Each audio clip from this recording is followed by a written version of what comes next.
যে ব্যক্তি পর্দা করলো না আর পর্দাকে অস্বীকার করলো সে আল্লাহ তাআলার কোরআনকে অস্বীকার করলো, আর যে আল্লাহ তাআলার কোরআনকে অস্বীকার করলো সে জাহান্নামী। সে কি? জাহান্নামী।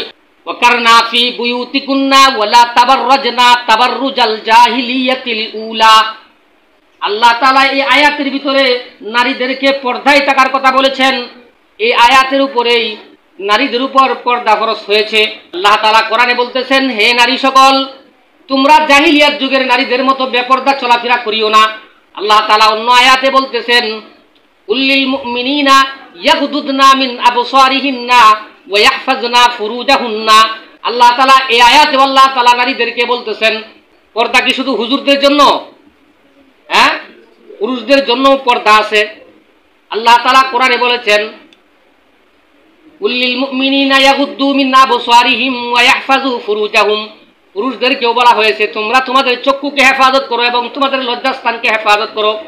আল্লাহ তাআলা কোরআনে নারীদের ব্যাপারেও যে আয়াত বলেছেন, কুল্লিল মুমিনিনা ইয়াগুদ্দুনা মিন আবসারিহিন্না ওয়া ইয়াহফাজু ফুরুজাহুন্না।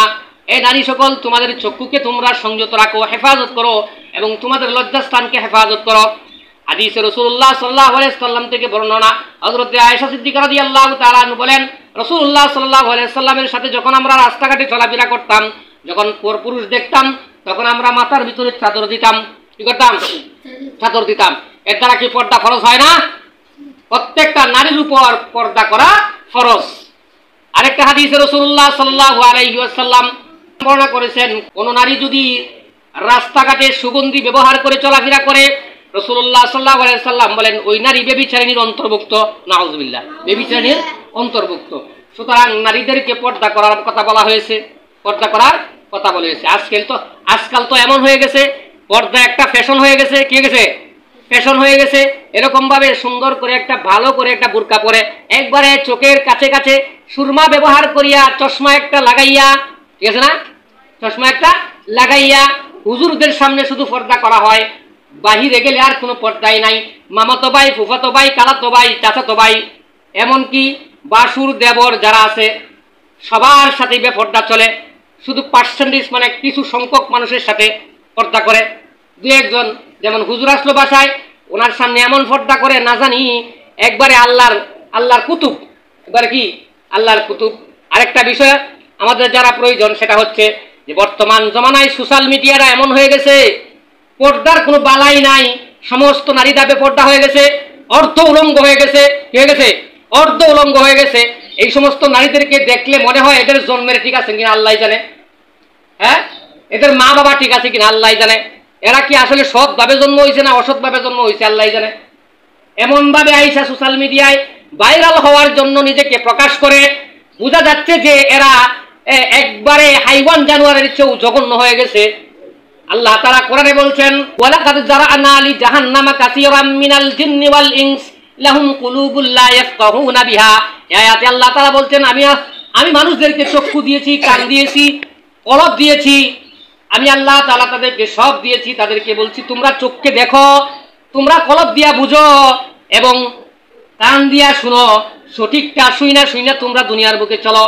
কিন্তু যারা নাকি সঠিকটা বুঝা, সঠিকটা জানার পরেও মানতেছে না, আল্লাহ তাআলা তাদেরকে বলতেছেন, উলাইকা কালান্নাম বাল হুম আদাল ওয়া উলাইকা হুমুল গাফিলুন। এরা হচ্ছে চতুষ্পদ জানোয়ারের চেয়েও ভয়ঙ্কর। যাদের সামনে আমার কোরআনের আয়াত যাচ্ছে, রাসূলের হাদিস যাচ্ছে, যারা মানতেছে না, এরা হচ্ছে চতুষ্পদ জানোয়ারের চেয়েও আরো ভয়ঙ্কর। সুতরাং যারা আজকে সোশ্যাল মিডিয়ায় আইসা সামান্য ভাইরাল হওয়ার জন্য, কিছু টাকা উপার্জন করার জন্য নিজেদেরকে প্রকাশ করে দিচ্ছে, নিজেদের ইজ্জতের কোনো দাম দিচ্ছে না, নিজের সমস্ত অঙ্গ প্রত্যঙ্গ মানুষদেরকে দেখাচ্ছে, এরা হচ্ছে জাহান্নামী নারী, জাহান্নামী নারী, জাহান্নামী নারী। কারণ হচ্ছে নারীরা পর্দা করবে, এরা হচ্ছে পর্দার বস্তু, এরা হলো ডাকনার বস্তু। ডাকনা থাকবে, ডাকনা বুঝো নাই, ঢেকে রাখবে, সমস্ত শরীর ঢেকে রাখবে। সুরকা পড়লেই যে পর্দা হয়ে যায় এমনটা নয়, পূর্ণাঙ্গ ভাবে পর্দা করতে হবে। মুখ খোলা রাখা যাবে না, মুখ একটা আকর্ষণ। সুতরাং মুখ খোলা রাইকা পর্দা করলে হবে না, পূর্ণাঙ্গ শরীর ঢাইকা তারপরে পর্দা করতে হবে। কথা ঠিক আছে? কথার মধ্যে পর্দা আছে, চলার মধ্যে পর্দা আছে, বুঝতে পারছেন? চলার মধ্যে পর্দা, কথার মধ্যে পর্দা, কাজে কর্মে পর্দা, সমস্ত অঙ্গ প্রত্যঙ্গেই পর্দা আপনার রাখতে হবে, বুঝতে পারছেন? সুতরাং পর্দা প্রত্যেকটা নারীর উপর ফরজ। আমাদের প্রত্যেকের উপরে পর্দা করা কি ফরজ। পর্দা করবো তো ইনশাআল্লাহ? তাদের সাথে আমাদের পর্দা করা ফরজ, তাদের সাথে আমরা পর্দা করব। যাদের সাথে আমাদের পর্দা ফরজ না, তাদের সাথে আমাদের পর্দা করার কোনো প্রশ্নই আসে না। যে ব্যক্তি পর্দা করলো না আর পর্দাকে অস্বীকার করলো, সে আল্লাহ তাআলার কোরআনকে অস্বীকার করলো, আর যে আল্লাহ তাআলার কোরআনকে অস্বীকার করলো সে জাহান্নামী। সে কি?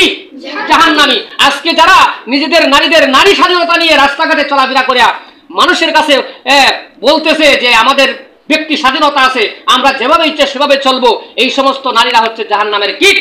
এরা হচ্ছে বেপরদা নারী, এরা হচ্ছে দায়ুস, এরা হচ্ছে জাহান্নামী, এরা আল্লাহ তাআলার আইনকে অস্বীকার করে, এরা আল্লাহ তাআলার কোরআনকে অস্বীকার করে। এই সমস্ত নারীদের জন্যই আল্লাহ তাআলা জাহান্নাম নির্ধারণ করে রেখেছেন।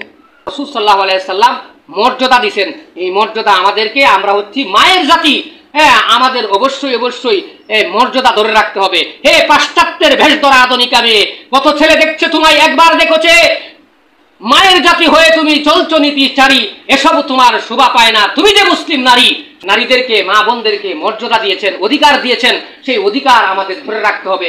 আমরা যদি বেপরদা দায়ুস হয়ে যাই, আমাদের উপরে আল্লাহ তাআলা লানত করবে। আল্লাহ তাআলা কি করবে? লানত করবে। এই সমস্ত লানত থেকে বাঁচার জন্য আমাদের পর্দা করতে হবে। মা যত ভালো হবে সন্তান তত ভালো হবে, মা যত পরহেজগার হবে সন্তান তত পরহেজগার হবে। অনেক লম্বা আলোচনা, অনেক ইতিহাসের ব্যাপারে আছে। যে সমস্ত নারীরা পর্দা করছেন তাদের ঘর থেকেই আব্দুল কাদের জিলানী রাহমাতুল্লাহ আলাইহি জন্ম নিয়েছে। সুবহানাল্লাহ বলো। পর্দাশীল নারীর পেট থেকেই ভালো একটা সন্তান জন্ম নিতে পারে, বেপর্দা নারীর থেকে কখনো ভালো সন্তান জন্ম নিতে পারে না।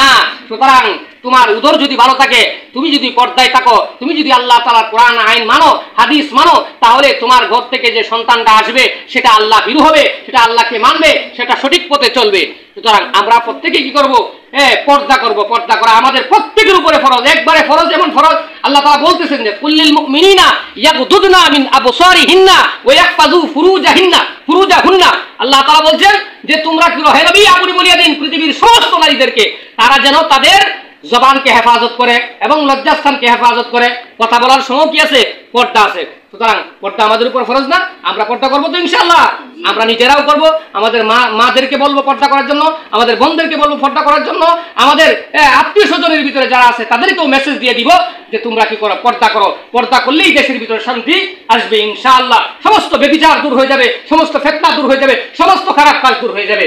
আল্লাহ তাআলা আমাদের সকলকেই পর্দার উপর চলার তৌফিক দান করুক। আল্লাহ তাআলার কোরআনের উপর কোরআন মানার প্রত্যেককে তৌফিক দান করুক।